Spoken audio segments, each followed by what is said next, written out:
Hello class 9 students, कैसे हैं आप सब। आई होप आप सब बढ़िया होंगे। तो आइए आपकी क्लास का एक और साइंस का पेपर सोल्व करते हैं, जो कि पीएम श्री केंद्रीय विद्यालय ने सेट किया है बेसिकली। लेकिन इस बात से कोई फ़र्क नहीं पड़ता कि आप किस स्कूल से हैं, क्योंकि हमारे सामने जो क्वेश्चंस आएंगे वो मैंने पूरे ऐसे ही रेडी किए हैं, ऐसे ही क्वेश्चन पेपर निकाल के लाए हैं जो मोस्ट इंपॉर्टेंट क्वेश्चन अपने अंदर रखते हैं।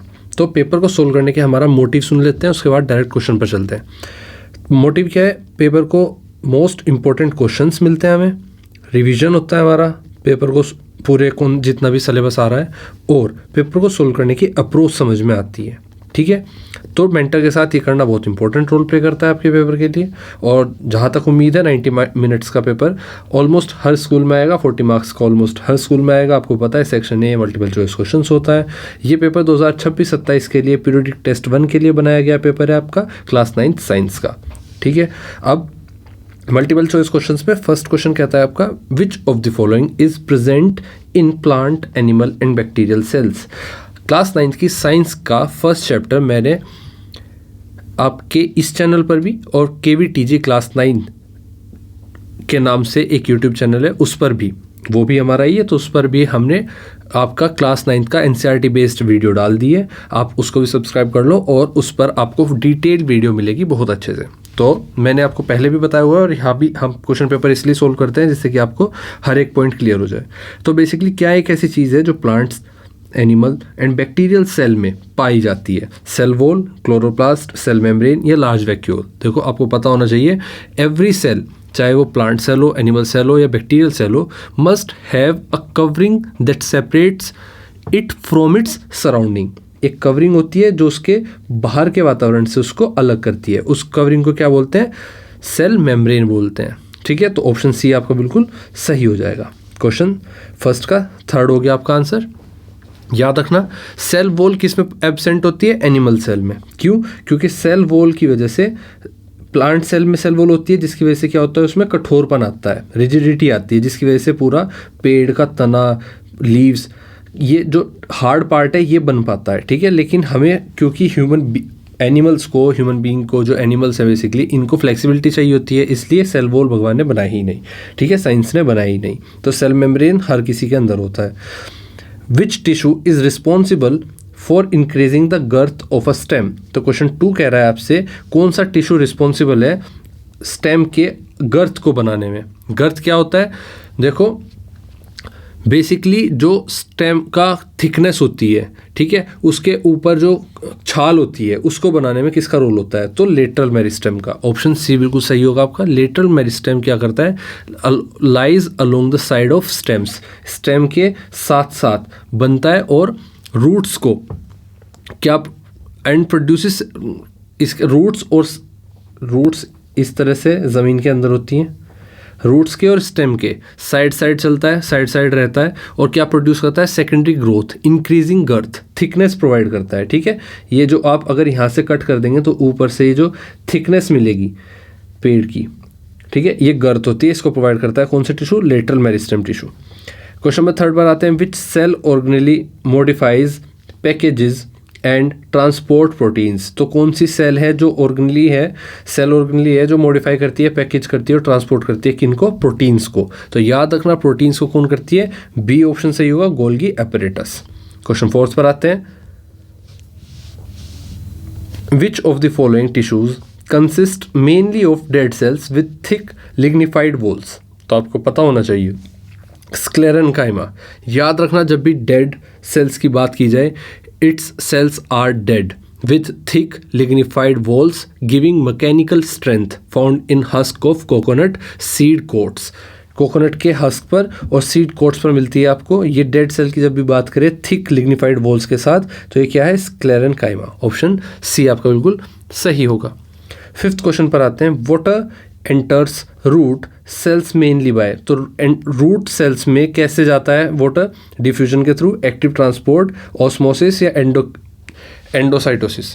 तो आपको ये भी पता होना चाहिए कि ऑस्मोसिस एक तरीका है, एक प्रोसेस है जिसके थ्रू पानी अंदर जाता है, किसमें? रूट सेल्स में जाता है। तो सेमी परमेबल मेम्ब्रेन की जो एक मेम्ब्रेन होती है जो सेलेक्टिवली परमेबल होती है, ठीक है। तो कुछ चीज़ों को इधर जाने देती है, जैसे पानी को इधर जाने देगी, बाकी चीज़ों को नहीं जाने देगी। तो इस वजह से ऑस्मोसिस इस प्रोसेस को बोलते हैं।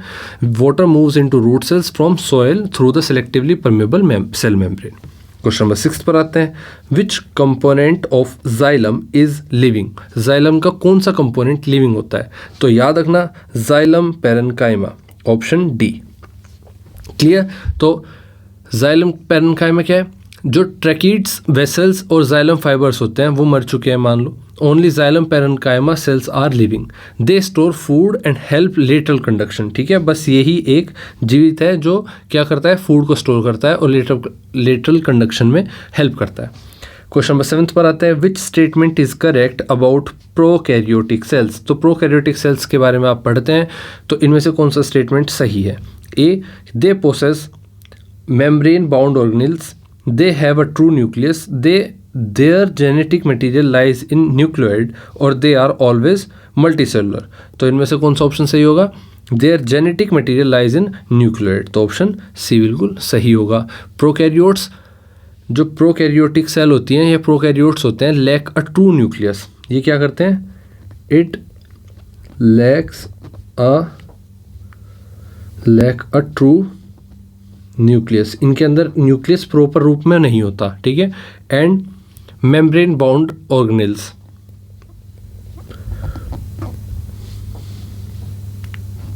और इनके पास मेम्ब्रेन बाउंडेड ऑर्गेनेल्स भी नहीं होते। ठीक है, मेम्ब्रेन भी नहीं होती जो एक जगह वो एक साथ रह सके। तो डीएनए कहाँ लाई करता है? DNA lies free in the cytoplasm in a region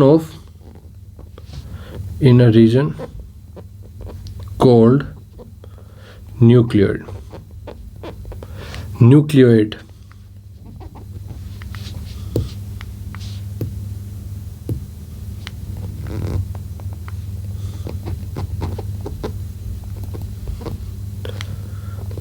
spelling बार बार गलत हो जा रही है। न्यूक्लियर, ठीक है। तो their genetic material lies in a nuclear. Question 8 तक कहता है which connective tissue helps in clotting of blood. Clotting of blood, जब कहीं से कोई कट लग जाता है और खून बहने लगता है शरीर में से, तो यहाँ पर एक कोट बन जाता है जिसकी वजह से ब्लड की कोटिंग हो जाती है, जिससे वो बाहर नहीं निकल पाता। ठीक है, या फिर अंदर भी जो आपके ब्लड चल रहे हैं वहाँ पर क्लोटिंग हो जाती है। तो connective tissue helps in clotting of blood. तो आरबीसीज, डब्ल्यूबीसीज, प्लेटलेट्स और प्लाज्मा। तो आपका आंसर क्या होगा? Platelets, option C. Platelets help करती है ब्लड के क्लोटिंग में at the site of injury, जहाँ पर कट लगता है या कोई इंजरी होती है। क्वेश्चन 9 कहता है आपसे असर्शन स्टेट रीजन क्वेश्चन है।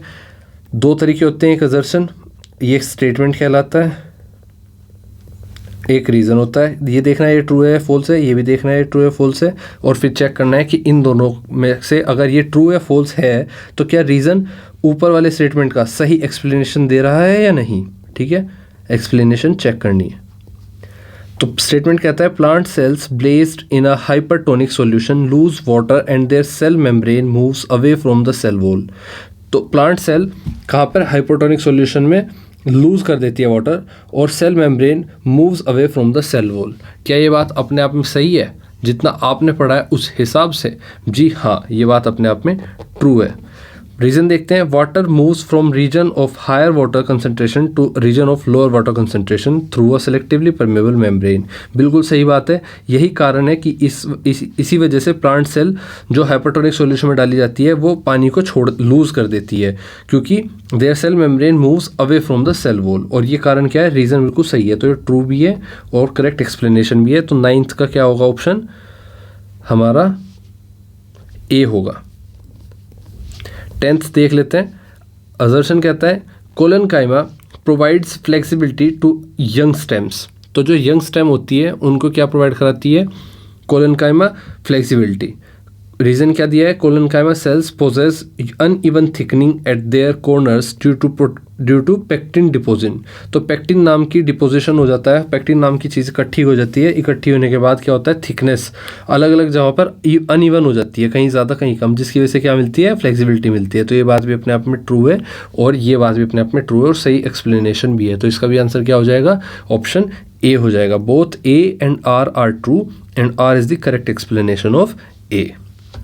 सेक्शन बी की तरफ बढ़ते हैं।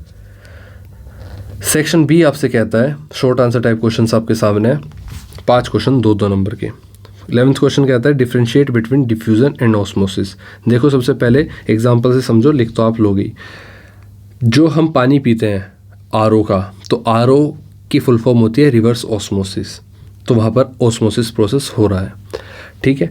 एक सेमी परमेबल मेम्ब्रेन होती है जो सेलेक्टिवली पानी को एक तरफ से दूसरी तरफ जाने देती है, सिर्फ पानी को, ठीक है, और किसी चीज़ को नहीं।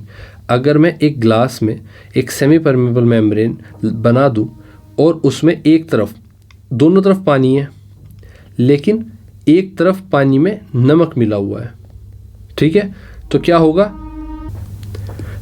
जिधर पानी की कंसंट्रेशन ज़्यादा है उधर से पानी दूसरी तरफ जाने लगेगा, ठीक है, क्योंकि इधर पानी की कंसंट्रेशन कम है। इसको एक और एग्जांपल से समझते हैं। अगर एक पानी में मैं रात भर एक किशमिश डुबो कर रख दूं, ये मैंने एक किशमिश डुबो कर रख दी, अब क्या होगा, क्योंकि एक किशमिश रात तो ऐसी थी और सुबह कैसी हो गई, सुबह फूल कर गुब्बारा हो गई। और ये क्यों हुई, सिर्फ एक वजह से, ये इसलिए हुई क्योंकि इसकी जो सरफेस है वो सेमी परमेबल मेम्ब्रेन से बनी हुई है। अब क्या हुआ, किशमिश के अंदर पानी नहीं था, मतलब कंसंट्रेशन कम थी, बाहर पानी ज़्यादा था, तो पानी अंदर चला गया। किसके थ्रू गया, सेमी परमेबल मेम्ब्रेन के थ्रू गया। डिफ्यूज़न की बात करते हैं। अगर आपने रूम में एक जगह स्प्रे किया परफ्यूम हवा में, तो आप देखो कि अचानक से एकदम से पूरे रूम में खुशबू फैल जाती है। तो इसके जो वाटर ड्रॉपलेट्स, परफ्यूम के जो ड्रॉपलेट्स होते हैं, छोटे छोटे वेपर होते हैं, वो फैल जाते हैं पूरे रूम में पूरी तेज़ी से। तो ये इस फैलने को क्या कहते हैं, डिफ्यूज़न कहते हैं। क्लियर हुआ। तो डिफ्यूज़न और ऑस्मोसिस, ये 2 चीज़ हो गई, इनको लिख लेते हैं छोटी छोटी। मूवमेंट ऑफ पार्टिकल होता है, ये इस मूवमेंट, फिर चाहे सॉलिड, लिक्विड या गैस हो, मैं डायरेक्ट लिख रहा हूँ, आप खुद लिख लोगे। Movement of any particles from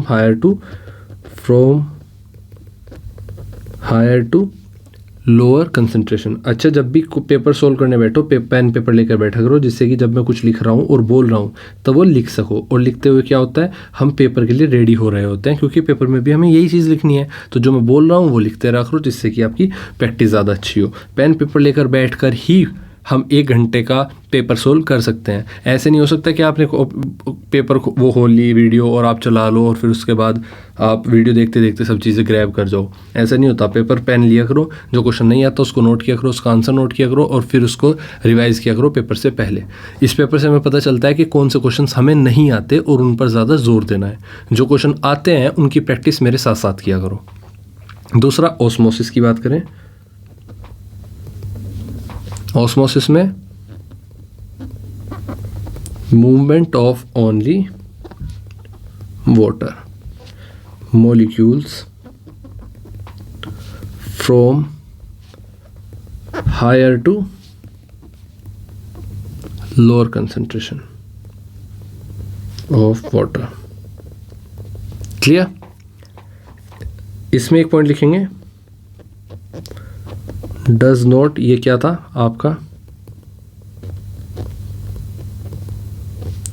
diffusion, does not need any kind of membrane. It needs occurs through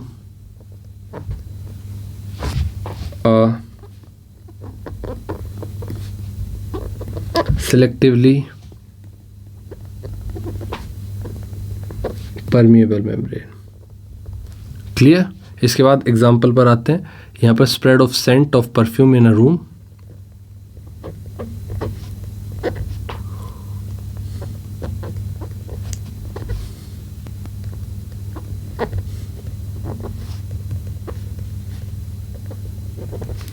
और यहाँ पर बात करते हैं swelling of raisin placed in water.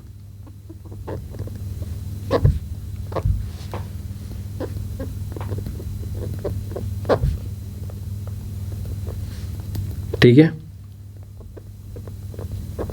Clear, ये एग्जाम्पल था, ये भी एग्जाम्पल था। नेक्स्ट क्वेश्चन की बढ़ते हैं। Question 12, give reason why are xylem vessels dead yet able to transport water. तो रीज़न दो क्यों जाइलम वेसल्स डेड हो जाती हैं येट एबल टू ट्रांसपोर्ट, बल्कि पानी को ट्रांसपोर्ट करने के बजाय। तो xylem vessels lose their cytoplasm.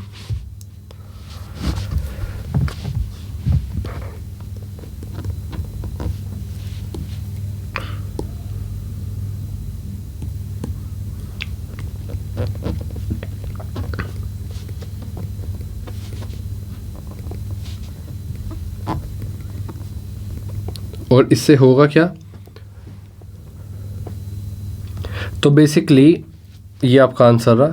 तो जाइलम वेसल्स डेड होने के बाद भी वाटर ट्रांसपोर्ट कर पाते हैं क्योंकि मैच्योरिटी के टाइम ये अपना साइटोप्लाज्म और न्यूक्लियस खो देते हैं, जिसकी वजह से ये खोखली होलो की तरह एक ट्यूब बन जाती है, लिग्निन से बनी मजबूत ट्यूब्स बन जाती हैं। ठीक है, तो ये इसमें पूछा था कि एक रीज़न बताओ, give reason why are xylem vessels dead yet able to transport water, फिर भी वो एबल है पानी को ट्रांसपोर्ट करने के लिए, ऐसा क्यों हुआ।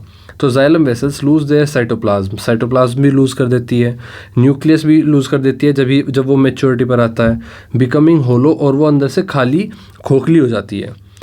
अब क्योंकि इनके अंदर कोई सेल्स कंटेंट नहीं होते, इसलिए पानी के फ्लो में कोई रेजिस्टेंस रुकावट नहीं होती। इसी वजह से वाटर और मिनरल्स रूट्स से प्लांट के ऊपर तक आसानी से और लगातार पहुंचते रहते हैं। ठीक है, अपवर्ड मूवमेंट पर वाटर एंड मिनरल्स पहुंचते रहते हैं कंटिन्यूसली एफिशिएंटली अपवर्ड। ठीक है, इसके बाद साथ ही इनकी वॉल्स में लिनिन होता है जो इन्हें स्ट्रेंथ देता है। The linen in their walls gives them mechanical strength. ठीक है, ये स्ट्रेंथ वाटर के प्रेशर को झेलने में मदद करता है और जाइलम वेसल्स को टूटने से या दबने से बचाता है। क्लियर। नेक्स्ट क्वेश्चन पर बढ़ते हैं, क्वेश्चन नंबर 13th क्वेश्चन कहता है आपसे, इंडिकेट द प्रेजेंस और absence of following structures in bacterial and animal cells. तो ये आपको बताना है structure in animal cell, bacterial cell और एनिमल सेल की बात करें तो आप कैसे करेंगे।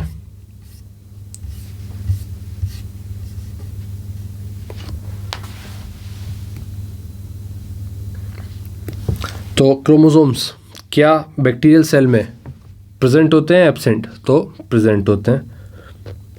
अब आपको डायग्राम विद लेबलिंग याद करनी होगी, तब ये चीज़ें हो पाएंगी। एनिमल सेल में प्रेजेंट रहता है क्रोमोसोम्स, प्रेजेंट लिख देंगे। न्यूक्लियस दोनों में प्रेजेंट रहता है। क्या मैं सही कह रहा हूँ? नहीं, बैक्टीरियल सेल में प्रेजेंट नहीं रहता, तो आप क्या लिखोगे? एब्सेंट लिखोगे। क्लियर। एनिमल सेल में प्रेजेंट रहता है। माइटोकॉन्ड्रिया दोनों में क्या एब्सेंट रहता है? बैक्टीरियल सेल में, और यहाँ पर प्रेजेंट रहता है। एनिमल सेल में सिर्फ एक सेल वॉल नहीं होती, ठीक है, बाकी सब होता है। और क्या नहीं होता, क्या एब्सेंट होता है? क्रोमोप्लास्ट। तो आएगा गोल्गी कॉम्प्लेक्स, देख लेते हैं। गोल्गी कॉम्प्लेक्स इसमें एब्सेंट रहता है बैक्टीरियल सेल में, और एनिमल सेल में प्रेजेंट रहता है। क्रोमोप्लास्ट की बात करें तो एब्सेंट बैक्टीरियल सेल में और एनिमल सेल में एब्सेंट। ठीक है, क्वेश्चन नंबर 14 पर आते हैं। Name the plant tissue that performs the following functions and mention one location of each. Increases girth, gives flexibility. तो इंक्रीजेस गर्थ कौन करता है? लेटरल मेरिस्टेम, जिसको हम वेस्कुलर कैम्बियम भी बोलते हैं। ठीक है, located in vascular bundles of stems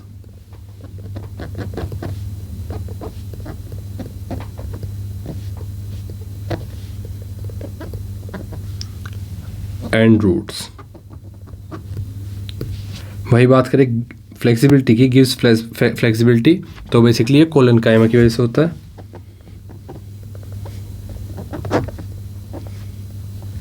ठीक है, और ये क्या करता है? कहाँ लोकेटेड रहता है?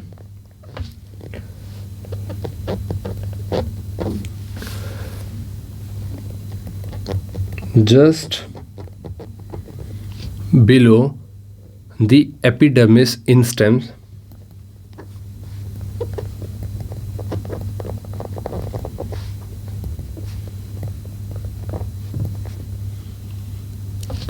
and leaf petioles.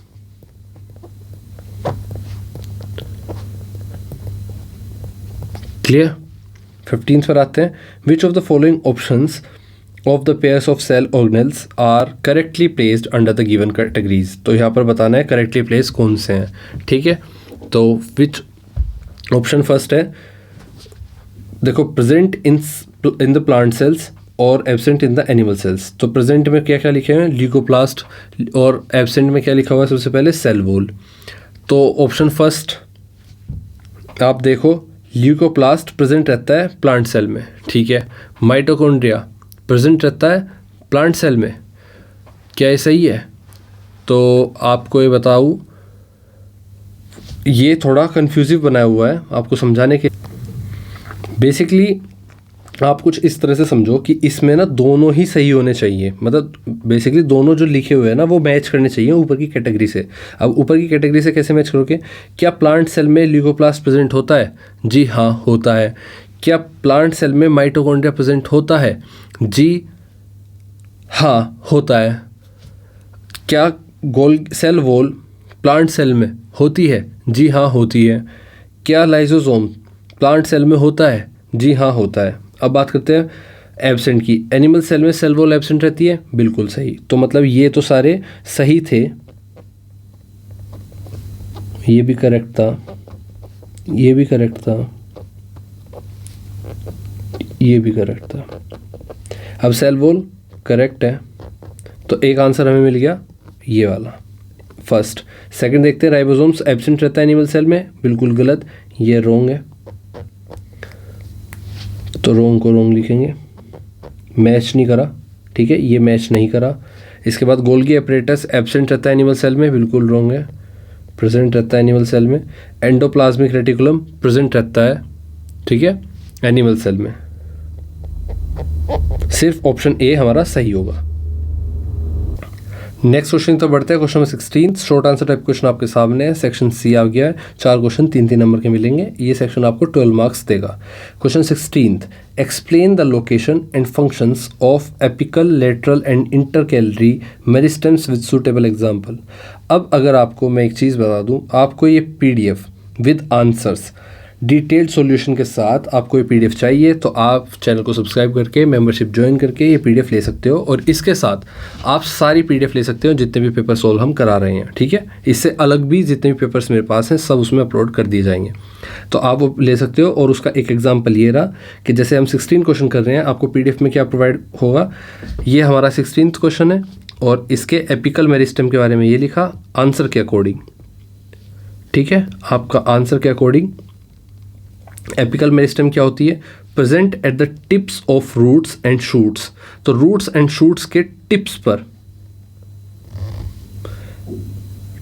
ये प्रेजेंट रहती है. फंक्शन क्या रहता है इसका, इंक्रीज द लेंथ. जो आपने देखा होगा इस तरह से एक पौधा चलता है और इधर इसकी शाखाएं निकली रहती हैं, पत्ती निकली रहती हैं. ठीक है, अब जो इसकी लेंथ बढ़ती है टिप पर, ये एपिकल मेरिस्टेम रहता है. ये एपिकल मेरिस्टेम क्या करता है, फंक्शन लेंथ को इंक्रीज करने में प्लांट की मदद करता है. प्राइमरी ग्रोथ इसकी किसकी वजह से होती है, एपिकल मेरिस्टेम की वजह से होती है. एग्जांपल के तौर पर रूट की टिप पर ये मिलता है, शूट की टिप पर ये मिलता है. लेटरल मेरिस्टेम की बात करें तो प्रेजेंट रहता है कहाँ पर, along the side of stem and roots. तो ये रूट्स और स्टेम की साइड में वेस्कुलर कैम्बियम, कोर कैम्बियम आप कह सकते हो, ये प्रेजेंट रहता है वहाँ पर. फंक्शन क्या रहता है इसका, गर्थ और थिकनेस को. ऊपर से अगर पेड़ को काट दें यहाँ से और ये देखेंगे हम रिंग, तो ये चौड़ाई जो बनी किसकी वजह से बनी, लेटरल मेरिस्टेम टिश्यू की वजह से. ठीक है, तो ये इसका क्या हो गया एग्जाम्पल, सेकेंडरी ग्रोथ रह गई इसकी. और एग्जाम्पल गर्थ और थिकनेस को मेंटेन करता है, इन फंक्शन हो गया इसका. ठीक है, और थर्ड इंटरकैलरी मेरिस्टेम क्या है, प्रेजेंट कहाँ रहता है, बेस ऑफ लीव्स और inter nodes, near nodes. Function क्या रहता है, कोजेज रीग्रोथ आफ्टर कटिंग और ग्रेजिंग. जैसे हम घास को काट देते हैं और घास इस तरह से थी और हमने काट दी और उसके बाद दोबारा से होती है, वो किस वजह से होती है, रीग्रोथ किसकी वजह से होती है, इंटरकैलरी मेरिस्टेम की वजह से होती है। ठीक है, और पार्ट का क्वेश्चन आपका क्या मिलेगा, compare parenchyma, collenchyma and sclerenchyma on the basis of nature. किस बेसिस पे कहा है, नेचर ऑफ सेल्स। देखो इसमें बेसिस बता दिए, ठीक है, अपने हिसाब से नहीं करना, nature of cell, cell wall and function के बेसिस पर। क्या, देखो parenchyma, collenchyma, sclerenchyma, nature of cell, cell wall and function के बेसिस पर डिफरेंशिएट करते हैं। नेचर ऑफ सेल में पेरेन्काइमा सेल का नेचर कैसा है, लिविंग है, ये थिन वॉल्ड होती है और लूजली पैक होती है। वहीं पर कोलेनकाइमा का कैसा नेचर है, ये लिविंग होती है, एलोंगेटेड होती है, कॉर्नर्स थिक होते हैं। और स्क्लेरेन्काइमा की बात करें तो ये डेड होती है और नो प्रोटोप्लाज्म इसमें प्रेजेंट रहता है। तो सेल वॉल की बात करें तो पेरेन्काइमा थिन रहती है और किससे बनी होती है, सेलुलोज से। कोलेनकाइमा थिक होती है कॉर्नर्स पर और किससे बनी होती है, कॉर्नर्स विद पेक्टिन और सेलुलोज इकट्ठे हो जाते हैं वहाँ पर। और स्क्लेरेन्काइमा में थिक होती है और लिग्निफाइड होती है। फंक्शन की बात करें तो पेरेन्काइमा क्या करती है, स्टोरेज का काम करती है, फोटोसिंथेसिस में हेल्प करती है अगर क्लोरोप्लास्ट उसमें प्रेजेंट है। कोलेनकाइमा क्या करता है, प्रोवाइड्स करता है फ्लेक्सिबिलिटी को, मैकेनिकल सपोर्ट देता है यंग पार्ट्स को प्लांट्स के। और स्क्लेरेन्काइमा क्या करता है, ये प्रोवाइड करता है मैकेनिकल स्ट्रेंथ और रिजिडिटी। ठीक है, क्वेश्चन नंबर 17 पर आते हैं। देखो यहाँ पर हमारे पेपर में, क्योंकि हमने 16th का और पार्ट भी कर लिया, 17th क्वेश्चन हमसे क्या कह रहा है, explain the structure and function of the nucleus. Structure and function nucleus का पूछा गया है। तो स्ट्रक्चर क्या है, bounded by a double layer अब यहाँ पर आप डायग्राम भी बना सकते हो, आपकी अपनी इच्छा है। तो bounded by double layered porous nucleus membrane contains nucleoplasm thread like structure which is called chromatin material. क्या कंटेन करता है, डीएनए और प्रोटीन्स को। That condenses into chromosomes during division and a dense spherical nucleus. ठीक है, ये क्या हुआ, स्ट्रक्चर हुआ। फंक्शन की बात करें, control all metabolic activities of the cell. सारी मेटाबॉलिक एक्टिविटीज़ को ये क्या करता है, ये कंट्रोल करता है। क्या कैरी करता है, जेनेटिक इन्फॉर्मेशन को, जैसे डीएनए, जो क्या डिटरमाइन करता है, आपकी हेरिडिटरी, क्या आपके जीन्स, क्या वंशावली क्या लेके आ रही है, उनके कैरेक्टरिस्टिक्स को ये क्या करता है, डिटरमाइन करता है। Site of DNA replication and RNA synthesis किस लिए ज़रूरी है, essential for cell division, cell के डिवीजन के लिए ज़रूरी है। इसको ये इसका बेसिकली मेन काम है। अब differentiate between the pairs of terms based on the clues given in parenthesis. First, cell membrane and cell wall permeability के हिसाब से। तो परमिएबिलिटी के हिसाब से सेल मेम्ब्रेन और सेल वॉल में क्या फ़र्क है। सेल मेम्ब्रेन बेसिकली सेलेक्टिवली और डिफरेंशिएटली परमिएबल है, मतलब ये सिर्फ कुछ सब्सटेंस को ही अलाउ करता है। लेकिन सेल वॉल की बात करें, cell wall is fully permeable, ये किसी को भी, it allow substance to pass through freely, ये किसी को भी पास होने देता है और मूव करने देता है। ठीक है। Second, RER and SCR structure. RER and SCR structure, अब देखो आपको क्या दिखाया गया है, स्मूथ एंडोप्लाज्मिक रेटिकुलम और रफ एंडोप्लाज्मिक रेटिकुलम। तो SER और RER, रफ एंडोप्लाज्मिक रेटिकुलम और स्मूथ एंडोप्लाज्मिक रेटिकुलम। आप देखो यहाँ पर ना, ये यहाँ पर कुछ भी डॉट डॉट नहीं है, तो इसका मतलब है स्मूथ है। और यहाँ पर ये रफ है, क्योंकि यहाँ पर डॉट डॉट है ना, खुरदुरा बन रहा है, ये रफ है। जो रफ है वो क्या चीज़ है, राइबोसोम्स चिपके हुए हैं इसके ऊपर। तो RER रफ एंडोप्लाज्मिक रेटिकुलम क्या है, जिनके ऊपर राइबोसोम्स होते हैं अटैच्ड उनकी सरफेस पर, और ये क्या करते हैं, ग्रेन्यूल अपीयरेंस देते हैं, इन्वॉल्व इन प्रोटीन सिंथेसिस। तो इनकी अपीयरेंस किस में मदद करती है, प्रोटीन सिंथेसिस में। वहीं स्मूथ एंडोप्लाज्मिक रेटिकुलम की बात करें तो उसमें राइबोसोम नहीं होता, और क्या होता है, स्मूथ सरफेस होती है, और ये सिंथेसिस ऑफ लिपिड्स और स्टेरॉइड्स की मदद करती है। लिपिड्स मतलब फैट्स, तो इन किसमें, सिंथेसिस ऑफ लिपिड्स में, फैट बनाने में मदद करती है। क्वेश्चन थर्ड पार्ट क्या कह रहा है, क्लोरोप्लास्ट और क्रोमोप्लास्ट को पिगमेंट्स के आधार, पिगमेंट्स है बेसिकली ये, क्लोरोप्लास्ट और क्रोमोप्लास्ट को डिफ्रेंशिएट करो।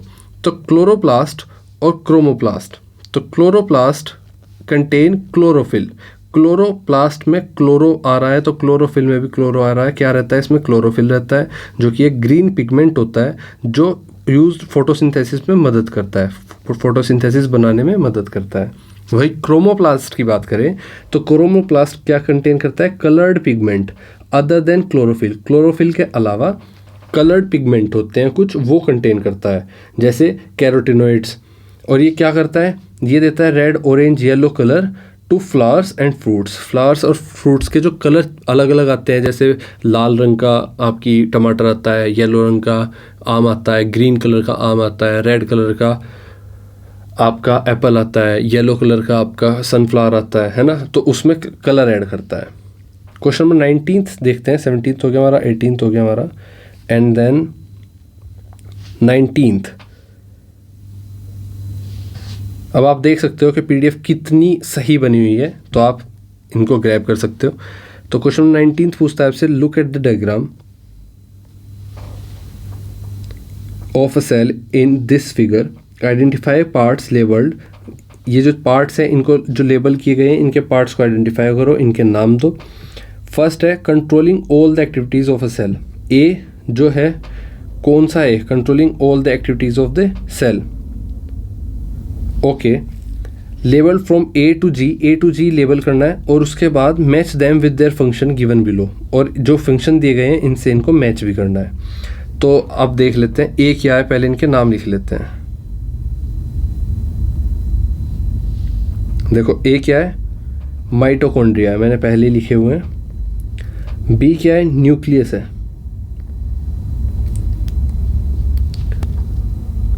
हमें लेना चाहिए, कौन सा पेन लें हम, पिंक ले लें।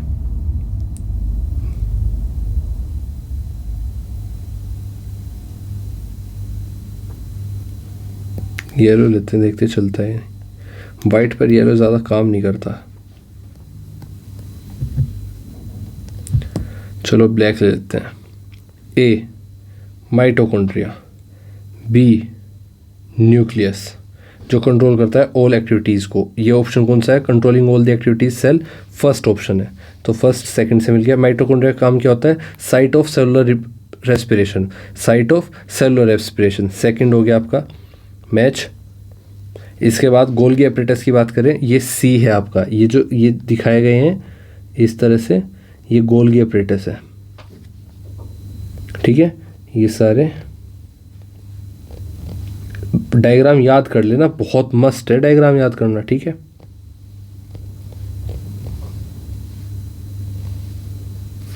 ये आपका गोल्गी एपरेटस है। इसका काम क्या है, basically PACS, modifies and store material. Material को पैक करना, स्टोर करना और मॉडिफाई करना, जो कि कहाँ से, एंडोप्लाज्मिक रेटिकुलम से मिलता है। तो ये कौन सा ऑप्शन है, 6th ऑप्शन है।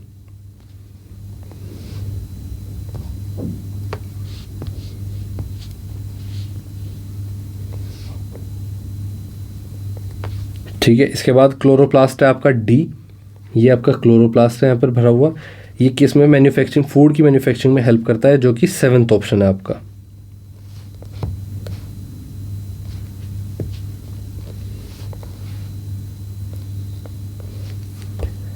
इसके बाद चलें तो ई एफ जी। ई क्या है, ई आपका देखो सेल वॉल है, सेल वॉल है। एफ क्या है, एफ बहुत क्लोज है, सेल मेम्ब्रेन है, उसके अंदर ही सेल मेम्ब्रेन है। देखो यहाँ पर साफ देखो आप, सेल वॉल बाहर है, सेल मेम्ब्रेन अंदर है, ठीक है, एरो भी अंदर जा रहा है। और ये बड़ा सा जो दिखाया गया है, ये क्या है आपका, वैक्यूल है। जी क्या है, ये बड़ा सा वैक्यूल है। अब इनका काम क्या है, सेल वॉल का काम है प्रोवाइड करना structural rigidity to the cell. ये कौन सा ऑप्शन है, 5th ऑप्शन है। सेल मेम्ब्रेन का काम क्या है, सेपरेट करना cell contents from the surrounding से सेपरेट करना, ये आपका 4th है। और वैक्यूल का काम है storage of organelle that also provide rigidity to the cell, 3rd option है आपका। क्लियर।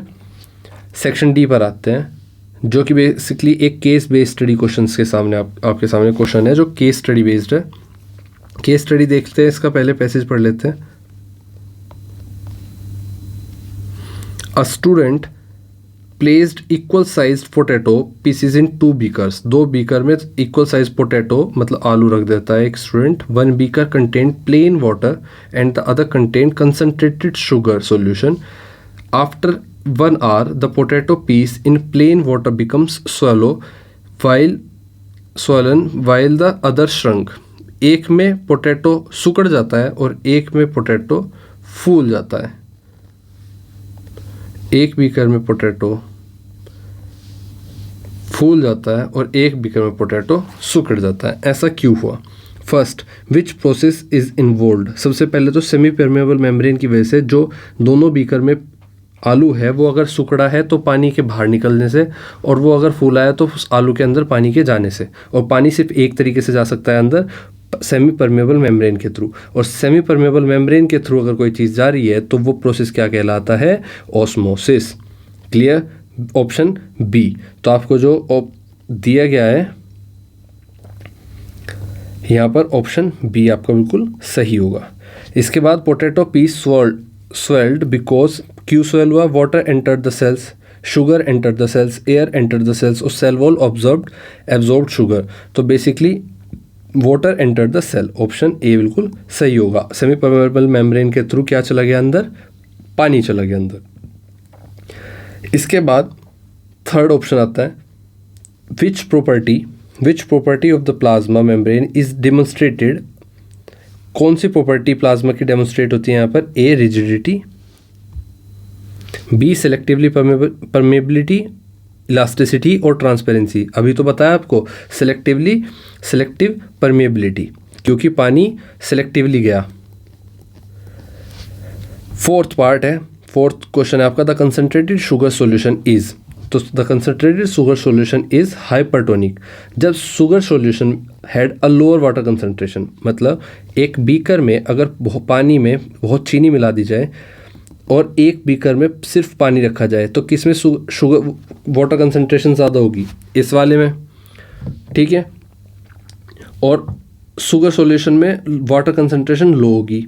तो अगर शुगर सॉल्यूशन में जो हमने पोटैटो डाला है वो क्या करेगा? वाटर मूव आउट करेगा, वाटर को उसके अंदर भेजेगा। इसको बोलते हैं हम hypertonic solution, hypertonic. Option B बिल्कुल सही है।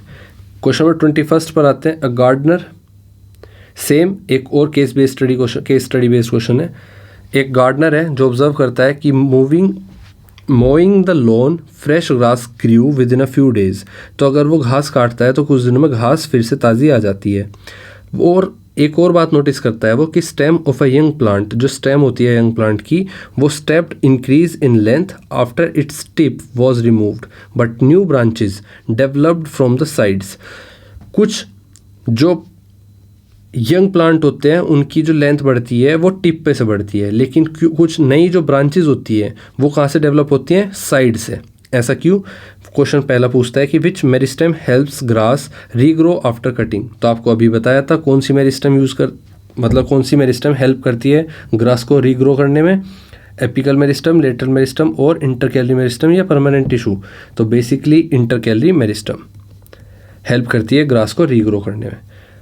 सेकेंड है आपसे, which meristem is present at the tips of roots and shoots? ये भी आपको बताया था अभी। लेटरल, एपिकल, एपिडर्मिस और फ्लोएम। तो आपको बताया था एपिकल शूट और रूट के टिप्स पर होती है।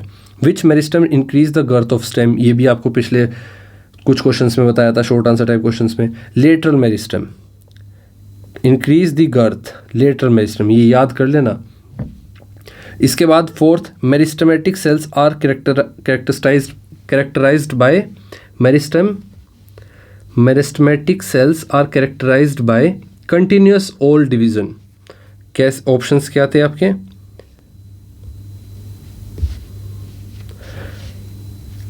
ए ऑप्शन है thick lignified walls, B large vacuoles, C continuous cell division और डेड सेल्स। तो ऑप्शन सी आपका सही होगा, कंटिन्यूअस सेल डिवीजन। तो meristematic cells are always actively dividing, hence thin walled with dense cytoplasm and no large vacuole.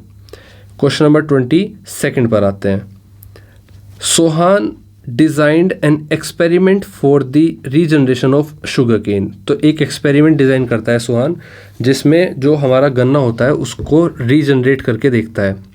वो देखता है कि cutting to grow sugarcane, where he use two cutting to grow sugarcane, उसको grow करने के लिए जो cut करता है शुगर केन को, ही यूज 2 टाइप्स ऑफ कटिंग, 2 तरह की कटिंग वो यूज़ करता है, एक टाइप ए और एक टाइप बी।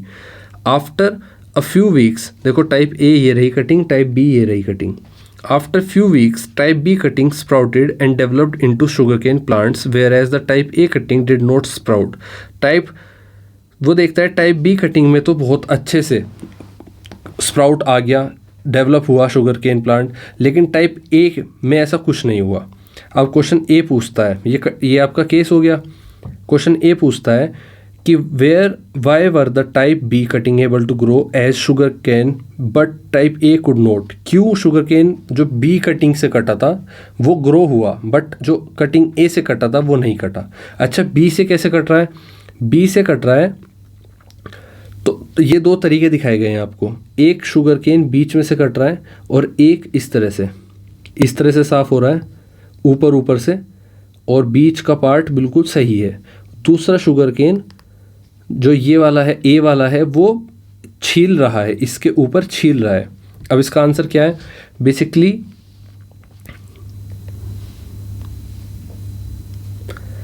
जो टाइप बी ग्रो कर रहा है क्योंकि it's cutting includes a node. देखो शुगर केन कैसा होता है, इस तरह का होता है, ठीक है। तो जब शुगर केन की कटिंग करते हैं और उसकी घास फूस काटते हैं तो सिर्फ ये पार्ट काटते हैं ये, ठीक है। लेकिन अगर उसकी, अब देखो इसमें कहा है कि टाइप बी ग्रू करता है because it's cutting include a node with an intercalary और apical meristem which can divide and form new shoots. Type A had no such growing region. तो इसमें ये यहाँ से ग्रो कर जाता है। तो इस तरह से काटते हैं कि उसमें ना क्या इंक्लूड होता है? इंटरकैलरी और एपिकल मेरिस्टेम इंक्लूडेड होता है। सेकंड क्वेश्चन आपसे पूछता है what difference was present in type B compare to type A. क्या डिफरेंस है? जब type B contain a node, जो टाइप बी है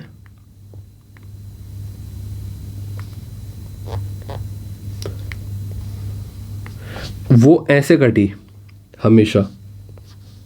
इसमें क्या इंक्लूडेड है? नोड। ये नोड इंक्लूडेड है with birds and meristematic tissue. तो यहाँ पर मेरिस्टेमेटिक टिश्यू मिल गया और फिर ये दोबारा से ग्रो कर जाता है। विच वाइल्ड टाइप ए में piece of internode without one, कोई नोड कनेक्टेड नहीं है, ठीक है, वो गलत तरीके से काट दिया है।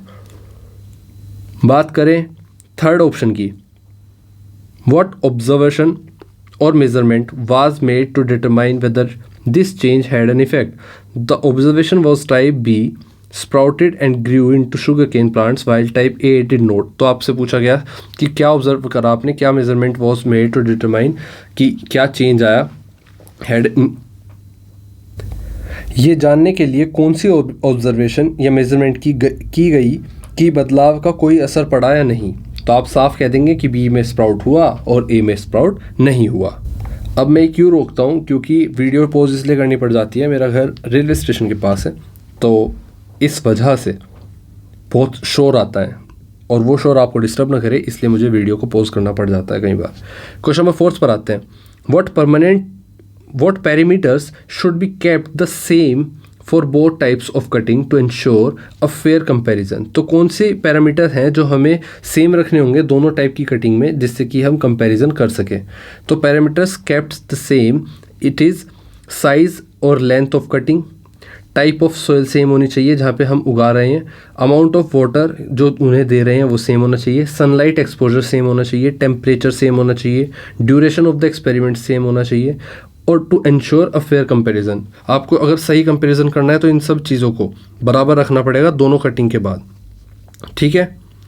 आई होप आपको समझ में आया होगा। और ये आपका पेपर आपको मेंबरशिप ज्वाइन करने के बाद PDF मिल जाएगी। वैसे इसकी कोई ज़रूरत नहीं है क्योंकि मैंने पूरा पेपर आपको सोल्व करा दिया है। आई होप आपको अच्छा लगा होगा और पेपर में आपको हेल्प मिलेगी। अगर आप अभी तक रुके हुए हो और मेरी बात इतनी मानते हो तो जो नए बच्चे जुड़ रहे हैं वो चैनल को सब्सक्राइब कर लो, वीडियो को लाइक कर दो, अपने दोस्तों में शेयर कर दो, और क्लास 9 स्टूडेंट्स KVTG क्लास 9 से जुड़ जाओ, सब्सक्राइब उस चैनल को भी कर लो। मिलते हैं आपसे आपकी क्लास के नेक्स्ट क्वेश्चन पेपर को सोल्व करते हुए। तब तक मुझे कमेंट्स में ये बता दो कि आपकी क्लास का कौन सा पेपर हमें सोल्व करना चाहिए जल्द से जल्द।